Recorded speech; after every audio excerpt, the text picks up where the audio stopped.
Colony പോലെയുള്ള വാക്കുകൾ നമ്മുടെ ഭരണഘടന നിലവിൽ വന്നപ്പോൾ തന്നെ ഭരണഘടനാ വിദഗ്ധർ അതിനെ തമസ്കരിച്ചിരുന്നു എന്നുള്ള കാര്യം നമുക്ക് മറക്കാൻ പറ്റില്ല. പക്ഷേ എത്ര തമസ്കരിച്ചാലും മറക്കില്ല എന്ന്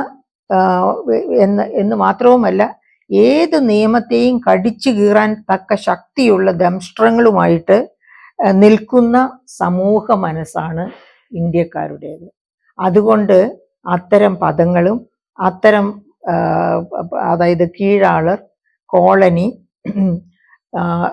തുടങ്ങിയ പദങ്ങളും എല്ലാം നമ്മളെ ചുറ്റിപ്പറ്റി നിൽക്കുകയാണ്. നമുക്കറിയാം, നമ്മൾ മാറുമറയ്ക്കൽ സമരം, പന്തി ഭോജന സമരം, സ്കൂൾ പ്രവേശന മുന്നേറ്റം, തലക്കരം, മുലക്കരം എന്നിവയ്ക്കെതിരെയുള്ള സമരം, ഇതൊക്കെ നടത്തി മുന്നോട്ട് വന്നവരാണ് മലയാളികളായിട്ടുള്ള നമ്മൾ.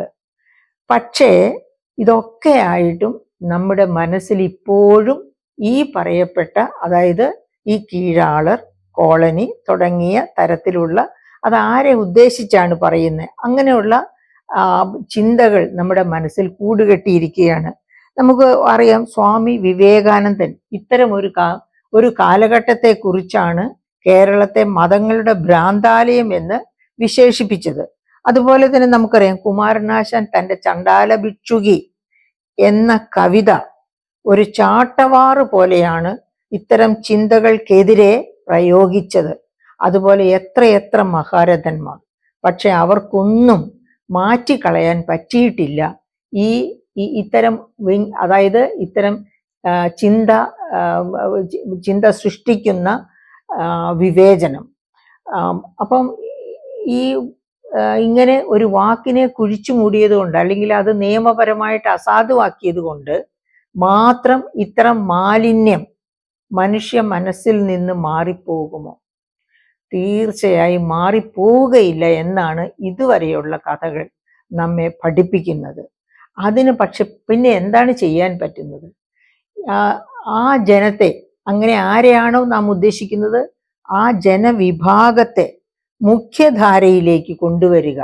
വാക്കുകൾ കൊണ്ടല്ല അവരെ മുഖ്യധാരയിലേക്ക് കൊണ്ടുവരേണ്ടത്.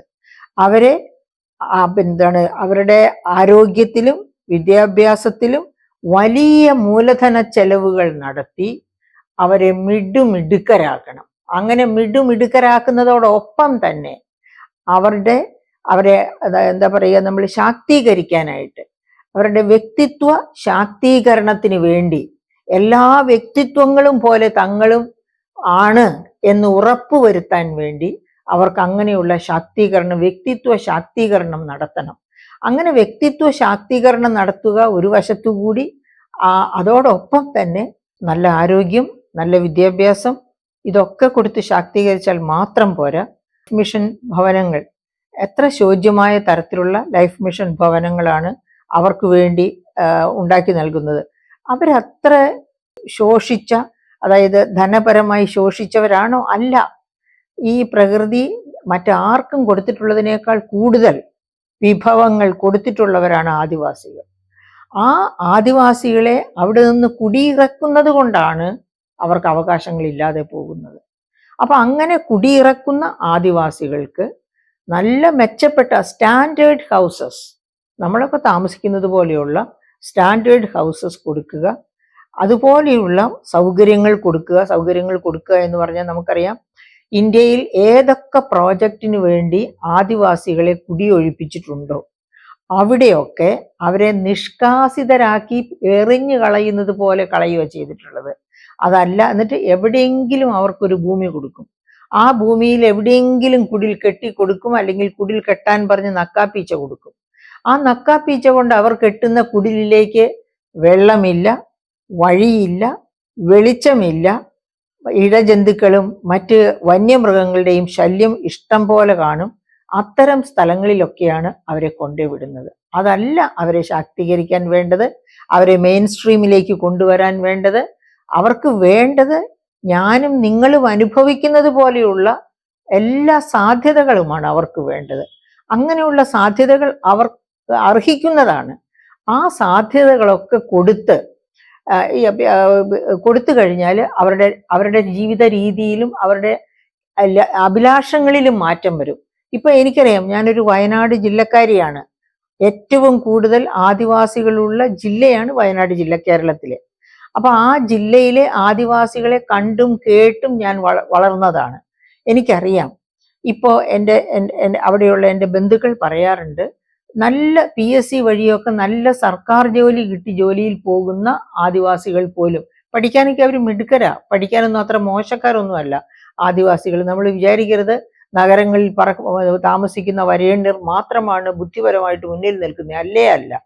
ഇതുപോലെ ബുദ്ധിപരമായി, ഇതിനേക്കാൾ ബുദ്ധിപരമായി മുന്നിൽ നിൽക്കുന്നവരാണ് ഈ പറയപ്പെട്ട ആദിവാസികളും ഒക്കെ. പക്ഷേ അവർക്ക് ഇപ്പൊ നീറ്റ് പരീക്ഷയ്ക്ക് ചെയ്തതുപോലെ പണമെറിഞ്ഞ് മെഡിക്കൽ സീറ്റ് വാങ്ങാനോ മെഡിസിന് പോയി പഠിക്കാനോ നിവൃത്തിയില്ല. ഇപ്പം തന്നെ നമ്മൾ കേൾക്കാറുണ്ട്, നമ്മുടെ IIT-കളില് പിന്നെ പഠിക്കാനെത്തുന്ന, റിസർവേഷനിൽ പഠിക്കാനെത്തുന്ന ST സ്റ്റുഡൻസ്, അവർ മിക്കവാറും പേര് കോഴ്സ് കംപ്ലീറ്റ് ചെയ്യാതെ പിരിഞ്ഞു പോകും. അങ്ങനെ കോഴ്സ് കംപ്ലീറ്റ് ചെയ്യാതെ പിരിഞ്ഞു പോകും എന്ന് കേൾക്കുമ്പോൾ അയ്യോ അവർക്ക് പഠിക്കാൻ പറ്റിയില്ല, ബുദ്ധിപരമായിട്ട് അവർ താഴെയാണെന്ന് നമ്മൾ ആരും വിചാരിക്കരുത്. അത്ര മോശമായ കീഴാള സമീപനമായിരിക്കും അവരോട് അവരുടെ സഹവിദ്യാർത്ഥികൾ എടുക്കുന്നത്. അങ്ങനെ മനം നൊന്ത്, അതായത് ഒരു രണ്ടാം തരം പൗരനും അല്ല, ഒരു മൂന്നാം തരം പൗരനായി IIT-യിൽ പഠിക്കാനുള്ള വൈമുഖ്യം കാരണമായിരിക്കും IIT-യിൽ നിന്നോ IIM-ൽ നിന്നോ അല്ലെങ്കിൽ അതുപോലെയുള്ള ഇൻസ്റ്റിറ്റ്യൂഷനുകളിൽ നിന്ന് ഈ പട്ടികജാതി വിദ്യാർത്ഥികൾ തിരിച്ചു പോകുന്നത്, സ്വന്തം വീടുകളിലേക്ക് തിരിച്ചു പോകുന്നത്. അതായത് അവരുടെ മറ്റൊരു പിന്നോക്കാവസ്ഥയേക്കാൾ മോശമാണ് അവര് പട്ടികജാതിക്കാരാണെന്നുള്ള രീതിയിൽ തൊട്ടുകൂടായ്മയും തീണ്ടിക്കൂടായ്മയും അവരുടെ മുൻപിൽ പ്രകടിപ്പിക്കുന്ന വിദ്യാർത്ഥികൾ എന്ന് പറയുന്നത്. അതുകൊണ്ടാണ് അതിൻ്റെയൊക്കെ സ്റ്റാറ്റിസ്റ്റിക്സ് ഏതാനും മാസം മുൻപ് വന്നത് ഞാൻ ഓർമ്മിക്കുന്നു. പക്ഷെ എനിക്കിപ്പോൾ നമ്പർ ഓർമ്മയില്ല. ഒരു ബഹുഭൂരിപക്ഷം കുട്ടികളും IIT-കളിൽ അഡ്മിഷൻ മേടിച്ചു കഴിഞ്ഞിട്ട് അവര് പിന്നെ അത് മതിയാക്കി കടന്നു പോകും. അത് തന്നെയുമല്ല, ചില സീറ്റുകളൊക്കെ അവരുടെ റിസർവേഷനിൽ കിടക്കുന്ന ചില സീറ്റുകളൊക്കെ വേക്കൻ്റ് ആയി കിടക്കുകയും ചെയ്യും. കാരണം അവർ മുന്നോട്ട് വരുന്നില്ല അത് ഫില്ല് ചെയ്യാൻ വേണ്ടി. ആ തരത്തിലുള്ള ദുരവസ്ഥ. അതുപോലെ തന്നെയാണ് ഞാൻ നേരത്തെ സൂചിപ്പിച്ചതുപോലെ കുടിയിറക്കപ്പെട്ട, അതായത് ഈ വികസന പദ്ധതികൾക്ക് വേണ്ടി, ഡാമിന് വേണ്ടി, മറ്റേതെങ്കിലും വികസന പ്രോജക്റ്റുകൾക്ക് വേണ്ടി ഒക്കെ പിന്നെ കുടിയിറക്കുന്ന, അതും അല്ലെങ്കിൽ ഖനനത്തിന് വേണ്ടി, ഇപ്പൊ എന്താണ് പറയുക, അയൺ ഓർ ഖനനം, അതും അല്ലെങ്കിൽ പിന്നെ കോൾ ഖനനം, ഇങ്ങനെയുള്ള ഖനന പ്രക്രിയകൾക്ക് വേണ്ടി ഒക്കെ കുടിയിറക്കുന്നത് ആദിവാസികളെയാണ്. ആദിവാസികളുടെ ഭൂമിയാണ് അത്തരം ഭൂമി. ആ ഭൂമികളിൽ നിന്ന് കുടിയിറക്കുന്നവരെയാണ് എവിടെയെങ്കിലും കൊണ്ടുവന്ന്, അതായത് നേരത്തെ ഞാൻ സൂചിപ്പിച്ചതുപോലെ വഴിയില്ലാത്ത, വെള്ളമില്ലാത്ത, വെളിച്ചമില്ലാത്ത മേഖലകളിൽ കൊണ്ടുപോയി ഡംപ് ചെയ്യുക ചെയ്യുന്നത്. ഇതൊക്കെയാണ് ഈ മോശം മാനസികാവസ്ഥ അവരിൽ സൃഷ്ടിക്കുന്നത്. അപ്പൊ അവരങ്ങനെ ഡംപ് ചെയ്യപ്പെടേണ്ടവരല്ല, നമ്മെപ്പോലെ തന്നെ ഈ ഭൂമിയുടെ അവകാശികളാണ് എന്ന ഉറച്ച വിശ്വാസത്തോടുകൂടി അവരെ അതുപോലെ മാന്യമായി പുനരധിവസിപ്പിക്കുവാൻ ശ്രമിക്കുകയാണ് എങ്കിൽ അതോടൊപ്പം അവർക്ക് വിദ്യാഭ്യാസം, അതുപോലെ തന്നെ ആരോഗ്യ സംരക്ഷണം, അതുപോലെ വിദ്യാഭ്യാസം എന്ന് പറഞ്ഞാൽ എന്തെങ്കിലും തരത്തിൽ 8ാം ക്ലാസ്സും ഗുസ്തിയും അല്ല ഞാൻ ഉദ്ദേശിക്കുന്നത്.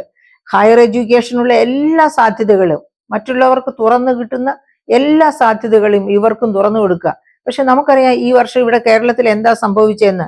നമ്മുടെ സെക്രട്ടേറിയറ്റിലൊക്കെ തദ്ദേശ സ്വയംഭരണ സ്ഥാപനങ്ങളില്, ഉദാഹരണത്തിന് തിരുവനന്തപുരം കോർപ്പറേഷന്റെ ഓഫീസുകളിൽ തന്നെ പട്ടിക വർഗത്തിന് വേണ്ടിയുള്ള ഫണ്ട് അവരുടെ പേരിൽ കള്ള ഒപ്പിട്ട് മേടിച്ച് പ്രയോജനപ്പെടുത്തിയ നിരവധി പേരുണ്ടെന്ന് ഓർക്കണം. അതിനെതിരെ കേസെടുത്തു പേരിന്. പക്ഷെ എവിടം വരെ എത്തി ആ കേസ് നമുക്കറിഞ്ഞുകൂടാ. അതായത് ആദിവാസികൾക്ക് വേണ്ടി ചെലവഴിക്കുന്ന പദ്ധതി വിഹിതമാണ് ഇങ്ങനെ മോഷ്ടിക്കപ്പെട്ടു പോകുന്നത്, അവർക്ക് പ്രയോജനപ്പെടാതെ. അപ്പൊ അങ്ങനെയുള്ള കേസസ് ഇനി അതുപോലെ എന്തൊക്കെ കഥകളാണ് നമുക്ക് ഇവരെ പറ്റിക്കുന്ന തരത്തിലുള്ള കഥകൾ നമുക്ക് പറയാനുണ്ട്.